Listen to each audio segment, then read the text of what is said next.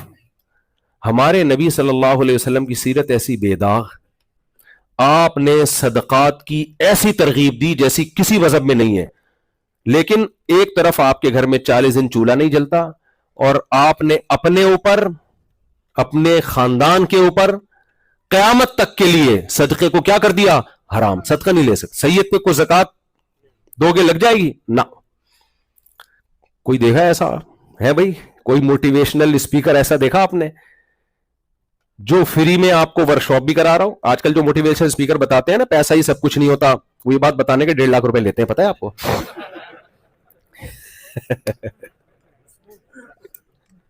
جو بتاتے ہیں نا سب کچھ پیسہ ہی نہیں ہوتا۔ ایک موٹیویشنل اسپیکر ہے، مشہور ہے، لیکن میں نام نہیں لوں گا، غیبت مقصد نہیں ہے۔ ہم نے ان کو بہت بلایا اپنے مدرسے میں، حالانکہ علماء کو ضرورت نہیں ہوتی، لیکن پھر بھی چلے یار آپ کے علم حکمت کی بات کہیں سے بھی ملی۔ ہم نے کہا یہ طلبہ ہیں، تھوڑا ریٹ کم کر لیں آپ۔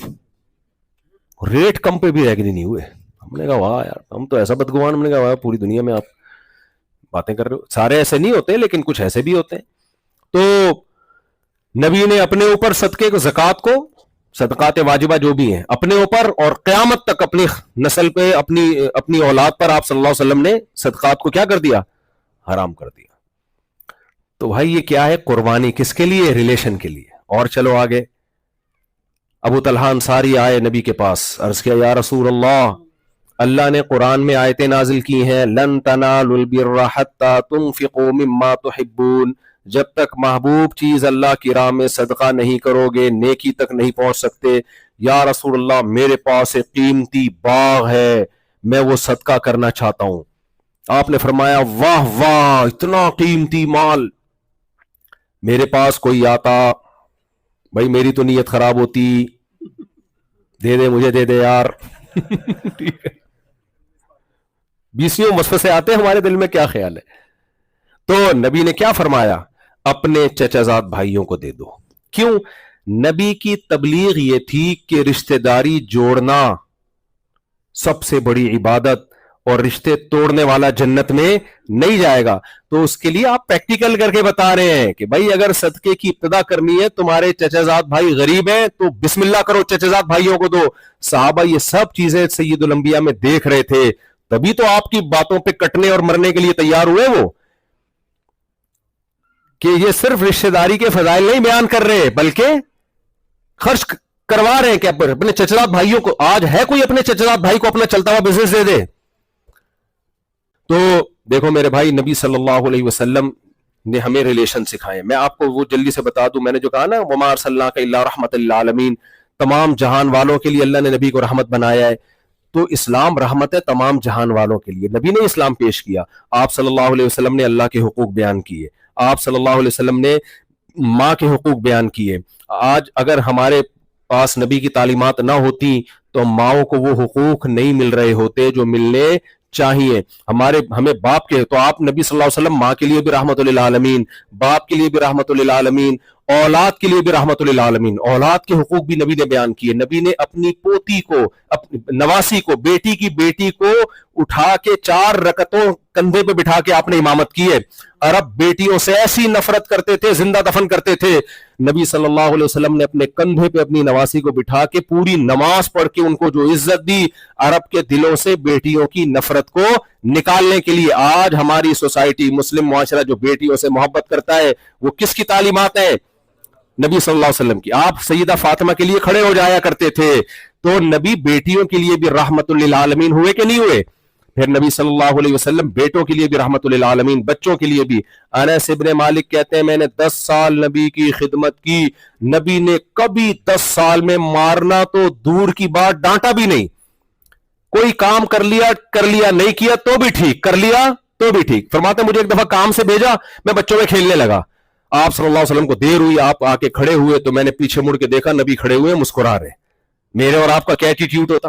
ہم کراچی, یہاں تو آپ کا بڑا تمیز سے گورنمنٹ نے کنٹرول کیا ہوا ہے, کراچی میں ہوتے الو کے پٹھے اور پتہ نہیں کیا کیا, جو کچھ گالیاں تو میں یہاں نہیں دے سکتا, کبھی اکیلے آئے تو میں بتاؤں گا کس قسم کی گالیاں,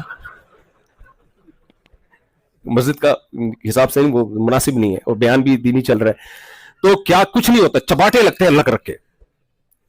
تو حضرت انس بن مالک کی مثال ہمارے سامنے, آپ بچوں کے لیے بھی رحمت, آپ صلی اللہ علیہ وسلم, جانوروں کے لیے رحمت. اسلام میں یہ نہیں ہے کہ جانور کو زندہ کڑھائی میں ڈال دیں, آج دنیا کے بہت سے ممالک میں ایسا ہوتا ہے, یوٹیوب پہ ویڈیوز پڑی ہوئی ہیں, جلا دیتے ہیں زندہ جانوروں کو. لا يعذب بالنار الا رب النار, فرمایا آگ کا عذاب آگ بنانے والے کے سوا کوئی بھی نہیں دے سکتا. فرمایا جب ذبح کرنا ہو چھری کو تیز کر لو. ایک نبی نے فرمایا کہ ایک چیونٹی نے کسی پیغمبر کو کاٹا, پیغمبر نے تمام چیونٹیوں کو مار دیا. اللہ نے وحی کی, ایک نے کاٹا تھا, باقیوں کو آپ نے قتل کیوں کیا؟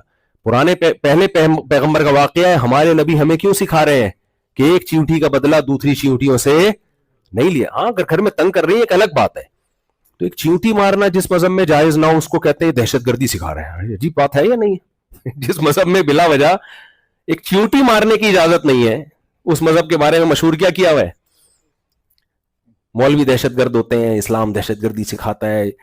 تو نبی صلی اللہ علیہ وسلم نے پوری زندگی, حضرت عائشہ آپ کی زوجہ کا بیان ہے کہ پوری زندگی کسی عورت پہ ہاتھ نہیں اٹھایا, کسی شخص پہ ہاتھ نہیں اٹھایا سوائے میدان جنگ کے. میدان جنگ میں تو پھر آپ صلی اللہ علیہ وسلم کی بہادری تھی. تو اخلاق نبی نے سکھائے 1400 سال پہلے, معاملات کس نے سکھائے؟ آپ کو پتا ہے کچھ ملک دنیا میں ایسے ہیں جو صحابہ کرام کی تجارت میں ایمانداری کو دیکھ کے پورے قومیں کنورٹ ہوئی ہیں. یہ ایمانداری کس نے سکھائی ان کو؟ نبی صلی اللہ علیہ وسلم نے. تو یہ ٹاپک بہت لمبا ہے, جس پہلو میں بھی ہم دیکھتے ہیں نبی صلی اللہ علیہ وسلم کا ہمیں رحمت للعالمین ہونا سمجھ میں آتا ہے, اور یہ قرآن کی بلاغت ہے, قرآن کا معجزہ ہے. 1400 سال پہلے قرآن نے کہہ دیا تھا کہ آپ تمام جہان والوں کے لیے رحمت ہے, اور آج ہمیں الحمدللہ آپ صلی اللہ علیہ وسلم کی تعلیم میں جو رحمت کا عنصر ہے وہ چڑھتے سورج کی طرح نظر آ رہا ہے. ہاں کسی کی آنکھیں خراب ہوں, دل کی بصیرت اندھی ہو گئی ہو, اس کا دنیا میں کوئی علاج نہیں ہے. اللہ تعالی ہمیں سمجھنے کی, عمل کی توفیق عطا فرمائے.